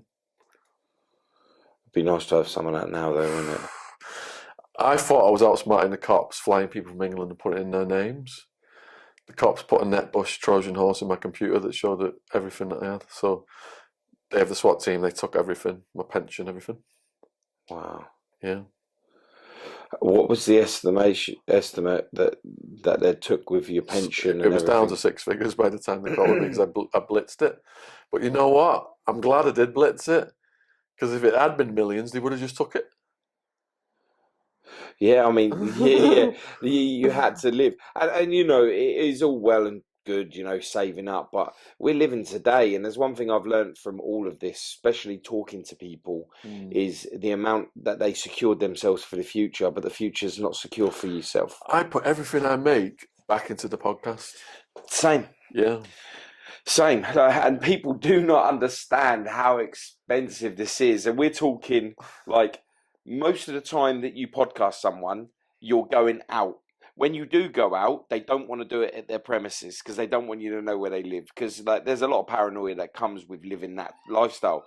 So then you have to, you know, podcast in hotel rooms or venues, which, you know, start at 300 and go up from there. Do you know, like each time. Cameramen, sound engineers. Yeah, absolutely insane. You know, it's absolutely insane. But we don't do it for what we're spending. We're doing it for the message. And I could put £1 million into this. Not that I have £1 million, far from it. But if I had it and I put it in there, yeah, and I didn't make nothing back from it, it'd be worth it for me because of the message that I'm getting out there. And you got to ask yourself, because this is from Stoic philosophy as well, when you're on your deathbed, what you're going to look back at. Am I going to look back at all that fucking stock market trading? No. Yeah. And are you going to look back at a bank account full of cash that you've paid tax on, knowing that when you die, you've got to pay it again? Yeah. You're going to look back at the friendships, the relationships, the community, Yeah. the family, and the real things, how you've helped people and how that's come back to you, and the things we've discussed today. Yeah, definitely. If you could do it all again, would you? So the school kids asked me that, so I'm like seasoned on this answer, and my answer is yes and no. So no, because of the mum had a nervous breakdown, for example. My sister had to have counselling. The harm I caused society putting people on that road of drug use. But yes, because I had to go through it all to mature as a person and have this extreme story that captures people's attention and now influences their lives in positive ways, with all these messages you could get years later from people saying, I mean, you're probably getting it as well, saying, you know, I guess I was suicidal, and I watched you, Wild Man, doing a video about wanking in prison. Yeah. And it just cheered me up so much. I didn't fucking kill myself that day. Yeah. Things like that. Have you ever stepped back and thought of the people that might have OD'd or anything on what you were selling? Yes, and here's the thing about that. I knew if we're bringing pills to the masses, if someone dies, you know, that's fucking going to be on my conscience and everything. And we got test kits from a website called DanceSafe, and my smugglers took those test kits to Holland with them when we were buying the tens of thousands of pills. And the pill, it should be 100, 125 milligrams of MDMA and clay, and it turns it like blue-purple. So when those pills came back, it was all, this is how I got such a good reputation for having a Holland product. Even the Gravano clique who were selling these coloured pills, they were telling them, yeah, they're from English, Shaun, they're from Holland, just to capitalise on my brand. So no one ever died of our pills. We would have known right away. I'm not trying to abscond myself from death and misery and addiction, because those people on my pills, because they were on my pills, what did they go on to do then? Did they go on to do heroin? Cody Bates, my right, you know, the guy who was collecting the money, and he was in charge of all that because he was the sensible one. And then when we got arrested, because we were like his family, he got depressed and went straight to heroin. And his parents sent him to a Scientologist rehabilitation. They put him on a drug that had a side effect of suicidal thoughts, and he killed himself. People can research that. Courtney Bates, go online, Google it. Courtney Bates. Yeah, I think a lot of, when it comes to a lot of the off-the-shelf prescription drugs and you know, pharmaceutical drugs that are given to you via the professionals are killing people. Yeah. They are killing people. More so, you could probably take the antidepressant drugs to try and help help you be a better within yourself, and still commit suicide. You could take a pill being depressed, and you're less likely to do that. So if You I know? put people on that road of drug use, which leads to the prison, police, death, mental hospital, I've got to accept responsibility for that. I thought I was just keeping the party going because the drug was telling me, because it had scrambled my decision-making processes. When I got in the jail and saw the horror of what drug use leads to, because those guys, all the day revolved around was injecting the heroin, smuggling it in. And they had hepatitis C, 2/3 of them, yellow jaundice skin, teeth rotting out. And I said to myself, hold on, drug starts out here where it's fun and the pleasure's high and the pain is low. But then every time you take drugs, you're chasing that first high and it's never the same. The pleasure's going down in it. You're mixing your drugs up, you're going on to harder drugs, you're doing more drugs, but you're never getting back to the start, but the pleasure's going down still. And the pain is rising in the background and the pain rises above the pleasure, but you can't stop because you're addicted. And all the day revolves around is this, and you've got hepatitis C, and you're going to die, and it's slow suicide, and you still cannot stop. And it's $30,000 a year to treat hep C back then. And to get that treatment, you had to sue the jail, because it would have bankrupted the system to treat all the prisoners. You had to sue the jail, and those guys, they would sue the jail and they would win. And the jail would say to them, there's one requirement now for you to get the life-saving treatment, the interferon. You've got to stop taking the illegal. Be clean. And half of them wouldn't stop. And these are people who've been victims of people who are attracted to kids and were never given a chance in life to get over that and to recover from it. And they're just wiping themselves out. So that was horrifying for me to see what happens at the end of that road of drug use. And I knew I couldn't change my past. Do yoga, do meditation, wanting to restore my karma.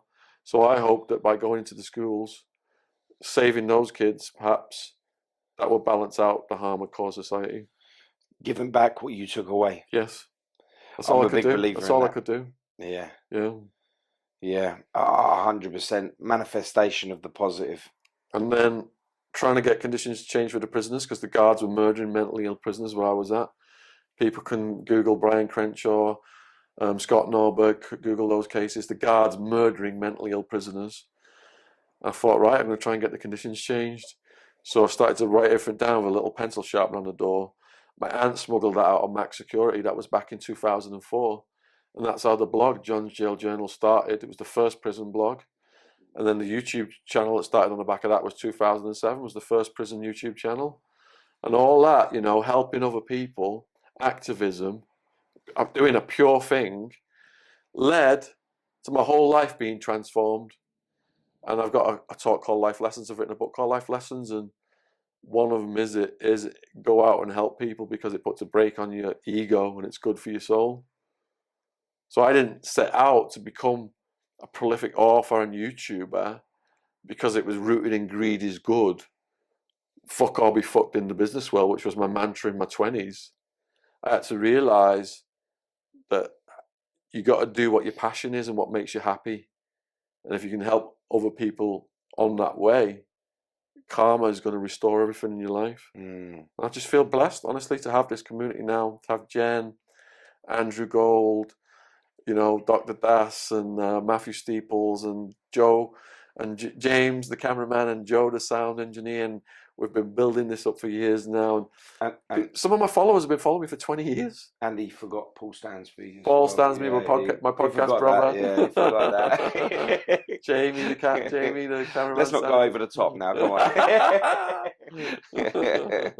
So where is, what a roller coaster life you have had, you know, and the fact that you're able to turn that around and your family see it, your mum and dad have seen the change and they've witnessed it. They didn't lose you to the system.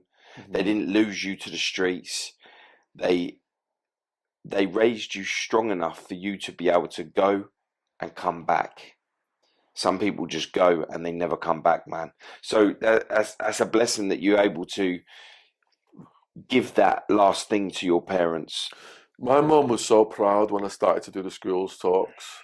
And she doesn't like to relive it, but she did come along to the high school I went to as a kid and watch that one. Wow, how was that for you to go back to the high school that you was once, Like and then surreal. have your mum watch it too? It's completely surreal. But it was lovely because they asked, they're so engaged. I remember when we did a talk in London actually, and this was years ago, Stoke Newington High School, I think it was, and impromptu, at the end of the talk, the teacher said to my mum, "Do you want to get up and say your story as well?" And my mum got up, No. and the whole audience was in tears within like 5 or 10 minutes. I think it might be on YouTube. It's Shaun Attwood's Mum's Emotional Talk, it's called. I think it's still on YouTube actually, and they were just all like, "Ooh." It was Wow. powerful, powerful.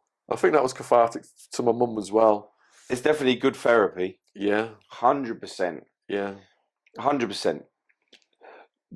You said that about your mum. I said that about my mum the other day, doing that podcast. My mum has definitely got stronger being able to talk about it, where she kept it the phone. We've seen a difference in it, right, Jay? We've seen a difference in mum, haven't we?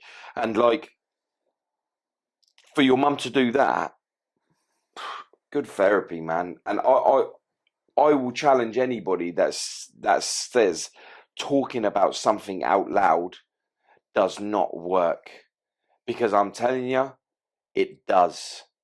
It truly, truly is powerful movements.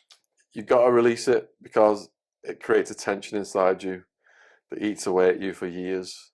And maybe the time, if it's raw, it's perhaps not the right time to release it.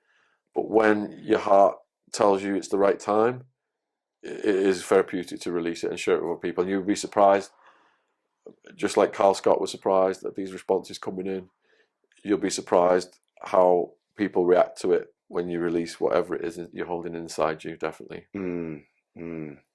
So you've got multiple books. Oh, the other thing that made my mum proud was when I published her life story. My publishing company published her life story, Blue Plastic Cow, about her search for her adoptive mum. So her mum was jilted before the altar, but was pregnant with my mum. Oh. And the Catholic Church told my mum's mum, "You will burn in hell unless you give that baby up. You cannot have a baby out of wedlock, it's a sin." So the mum was forced, against her motherly instincts, to give my mum up. And my mum fortunately went to a wonderful family, but her natural mum was visiting, but she was getting too attached. And she had to be stopped. At the last visit, she gave my mum a blue plastic cow, which she's still got. And that's my mum's. That's my mum spent 30 plus years trying to find her. Wow. Yeah. That is deep. Yeah. Yeah. And do you know what? You got me on that, because my question when you were saying that is, you've written multiple books. Which one has been your most powerful one? And then you just come out with that. Is that the one? So out of all the books I've published, I think it's resonating with that community of people who've gone through that. And my mum's got a group online now of all these women who've come forward and have been adopted or had to give the babies up. And they're campaigning now to the government about this thing, because it's not been acknowledged. And the church and what they've done and all these heinous things like Jamie Morgan Kane getting sold, it's like the part of that. Yeah, that was mind blowing as well. So my mum's on a campaign for that now, and she's going across the country doing book talks and book signings and stuff. I know that was like a big thing in Ireland, where they was, the church was taking away some of the children and stuff, Selling them off to wealthy families and everything. Yeah, Pure evil. I got a lot of friends that are in Ireland, and they told me many times on things like this, and you just think to yourself, nah, surely the world's not like that. But it is evil, mate. It is. It is evil. So to find good people along the way, I can see why you value your long-term friendships, because it is hard. Totally. It's hard. Yeah. And with the books, what we've done is, I think we've donated now about 30,000 to school kids in state schools and prisoners. And those books are hard time and life lessons. And I think those are the ones that, for young people in particular, can make them reassess their lives and put things in order and not get gangsteritis. You use that term a lot, gangsteritis. Because a guy who protected me in prison, two Tonys, who was a multiple homicide, mafia, murderer for the Bonanno crime family. Credit two Tonys for that. He died in 2010 from liver cancer from his own drug taking, again, like I said, the hepatitis. But he took me under his wing after I had a situation in prison. My cellmate Long Island introduced me to him because he knew I'd had a situation and he knew if two Tonys like me would protect me. But he didn't tell me that. He said, I've got a mate who, do you want to play chess with my friend, you know, two Tonys? I'm like, well, what's he in for? Multiple homicide, he's doing 140 plus years. I'm like, fucking hell, hold on a minute. What if I beat him? That would kill me next. So he went off and got him anyway. Two Tonys comes down the stairs like Uncle Junior out the Sopranos. I'll never forget that day. And I played him at chess and I whooped him. And he's like, how come you beat me so fast? And I said, because you were speaking your mind all throughout the game. You wouldn't show someone your hand in a game of cards, would you? I didn't know he was testing me. So he slaps his head and he's like, oh, me and my big mouth. And my cellmate Long Island already told him I was a blogger. So two Tony said, look, Shaun, I like you. I think you're an honest guy. Would you be willing to write my life story? I was like, yeah, I'd be honoured. So every day I'm sneaking in his cell, writing his life story. And, oh man, by the end of it, when I was saying goodbye to him because I was getting released and he was doing all day, and we're at the fence, the chain link fence, and this is like a mafia mass murderer who shows no emotion ever, you know. He's like, and he was in situations with people, and he's like, even though he was old, he was still getting down with younger people, fighting them and shit. At the fence, he was like saying goodbye to me, and his eyes were misting over. He's like, Shaun, I just want to tell you, you've been the son that I've never had. That's how close we got. And then I started crying, he's crying, and he's like, I'm not very good at these situations, and just walked away, and that was the last I saw of him. Did keep writing to him, and then we got his book out, but he died before his book got out. But he introduced some great authors, and he introduced me to Alexander Solzhenitsyn, who wrote A Day in the Life of Ivan Denisovich, where they're getting worked to death in the Russian Gulag. If you refuse to work, you're dragged to death by horseback, thrown off a cliff, or hung from a tree. And their noses, you know, the digits, toes, ears, frostbite taking them off. And so whenever the prisoners would whine about anything, breakfast is cold, recreation didn't start on time, two Tonys would laugh, he'd be like, you motherfuckers. Where Ivan Denisovich was housed, they were fighting over a fish eyeball in the soup, trying to stay fucking alive in the Siberian temperatures, where they're losing their fingers and their eye, you know, the fucking ears to fucking frostbite. Wow. And I was like, there's always someone worse off. He said, Shaun, remember this. Remember this. If you appreciate the small things and think about others that are always worse off, you won't go looking for trouble in the wrong places. And he taught me that. And he said, you know,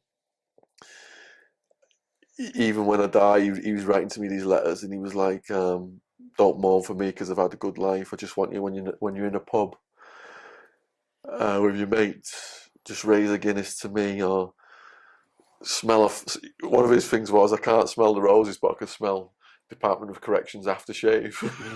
He says, smell a rose, or hold a beer up for me, and just think of your mate, two Tonys. I guess when you get to a point in prison and you forge good friendships, that you're serving sentences of 100 odd years, 200 years, 500 years, you don't really allow yourself to believe you're ever getting out. So he was glad he beat the death penalty. Yeah. So when somebody that you have forged a friendship with does get out, I think it's a fast reality to know that, wow, I'm actually never getting out.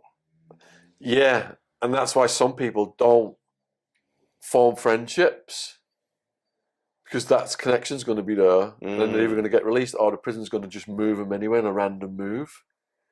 So some people just keep themselves to themselves. But a weird thing happened, which was unique, because we'd done this blog. So two Tonys, right? I'd write a story about him. My parents post it. there's loads of comments then coming underneath it. I'm a school teacher in Singapore, and I'm just blown away by Two Tony's life. Can I ask him this question? And then my parents, this was later on when I wasn't getting sweated over the blog by the jail. I was in a different prison.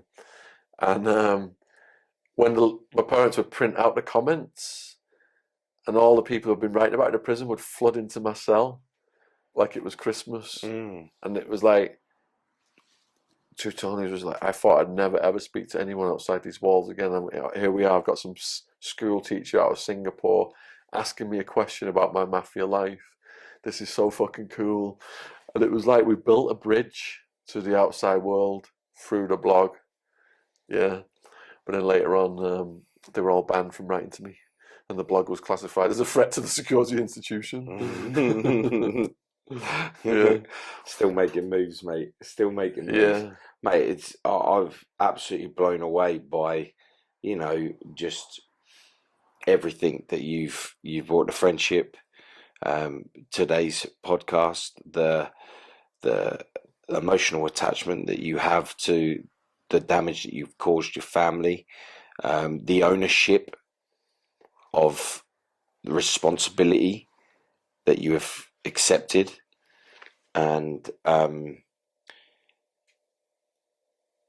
it's overwhelming to see the progress that you've made as a person, and you've come out at the end of it. Successful podcast, many books. Where can people get your books from? So just all my books, all my socials are just under my name, Shaun Attwood, ATT Wood. Huge thank you to all the people who subscribe to my channel. We're at 700k right now. And just huge thank you to you, man, for giving me the opportunity. You and Jamie, it's always a buzz being around you guys. Just on the way up here, I was getting more and more hyper. I'm going to see Paul. I'm going to be so fucking hyper when I walk in the studio. I'm going to start out the podcast doing a headstand. I didn't think I was going to be that hyper. But the purity thing as well, like what you said, there was these podcast wars.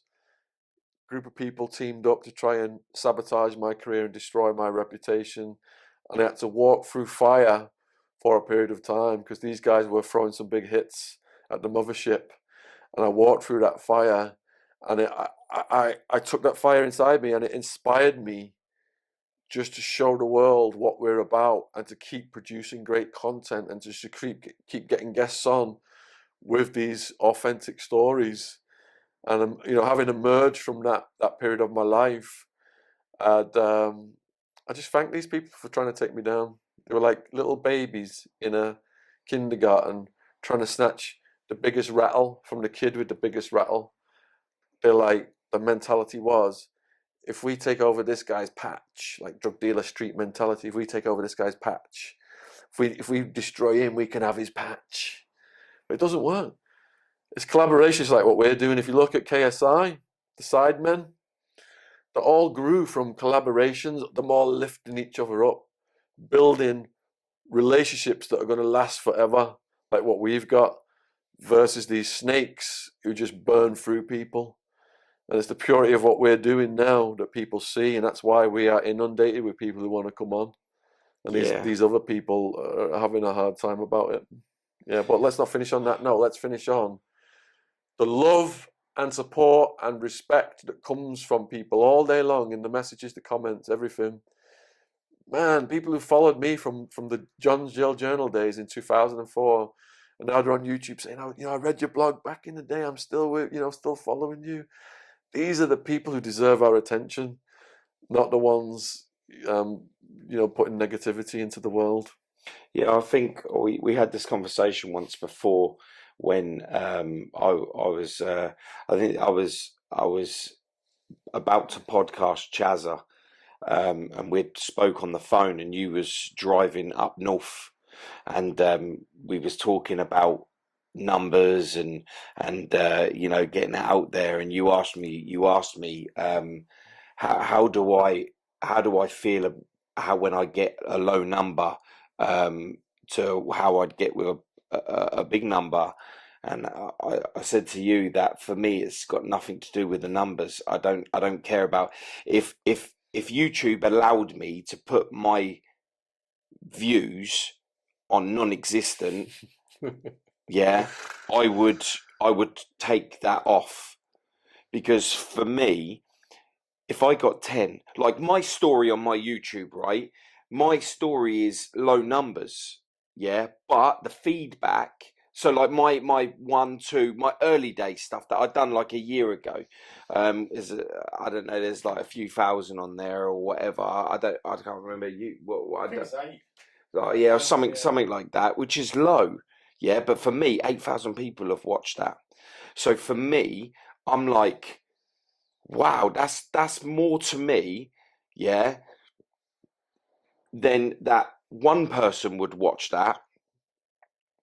But 8,000 people might have watched that, but I've had people commenting back to me. I've had people go and find my social media page and message me direct saying, you made me cry, like you done this, you done that, and it was like it's all that the feedback, the communication that goes between the two is by far greater than having 100,000, 200,000, a million, or anything like that. It wouldn't bother me. So if I could take the numbers off, and you can't see the subscribers, and you can't see how many people have viewed it, and you can't see how many people have liked it, and you can't see how many people haven't disliked it, none of that would bother me, as long as people understood what I was doing, the purity of what I'm trying to do.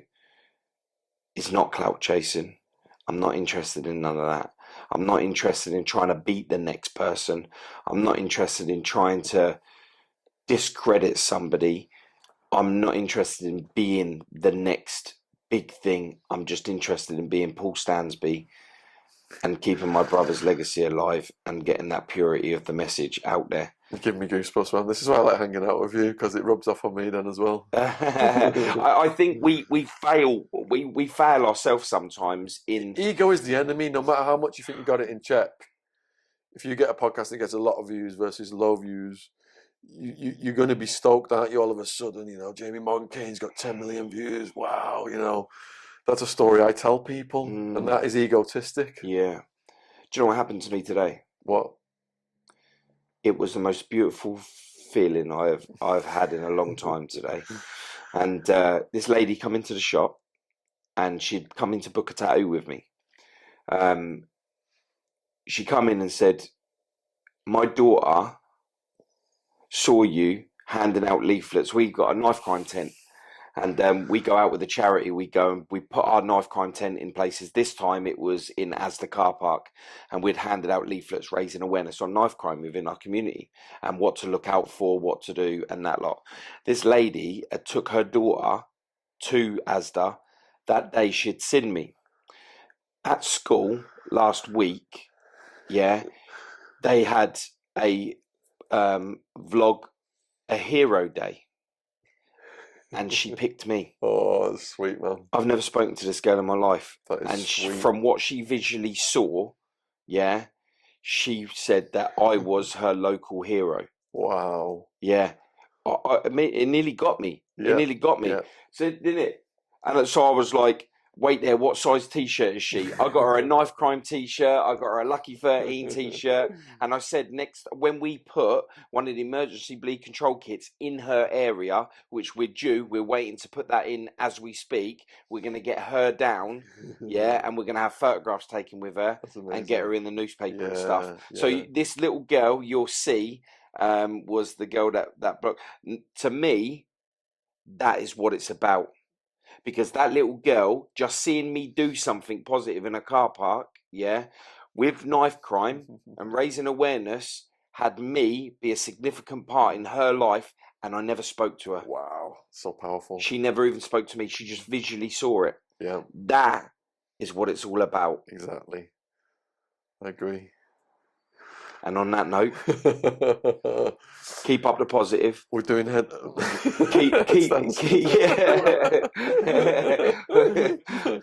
Yeah. I've still got receipts on the bottom of my trainers. I can't.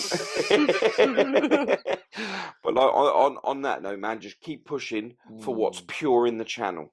Exactly, and I am the happiest I've ever been in my life on that mission. Yeah, I wake up, throw monkey nuts at the squirrels, don't think about like I got to get this done, get that done. I just let life unfold organically now. Instead of I got to be a millionaire by the time I'm 30, I'm going to conquer the world. All that shit's gone. Yeah, good. I'm glad you got the clarity. I'm glad you got the drive, and I'm glad you're doing well for yourself, mate. And I'm happy to be on that journey with you as a friend. You know, and if you ever needed someone to chat to, you know, I'm always on the end of the phone, like you have been doing with us anyway. Same here, brother. Yeah. Yeah. Oh man, yeah. Appreciate you. Appreciate you. Thank you, Paul. No, you are absolutely Jamie, welcome. come on, get in the hug. Come get some love, Jamie. We've got to finish with a group hug with Jamie, who's behind the camera. You're going to see him now. Without your shoes. You're gonna- he hasn't got his You're going to shoes see him now. It's going to be a unique ending for a Paul Stansby podcast group hug. Thank you, brothers. Cheers.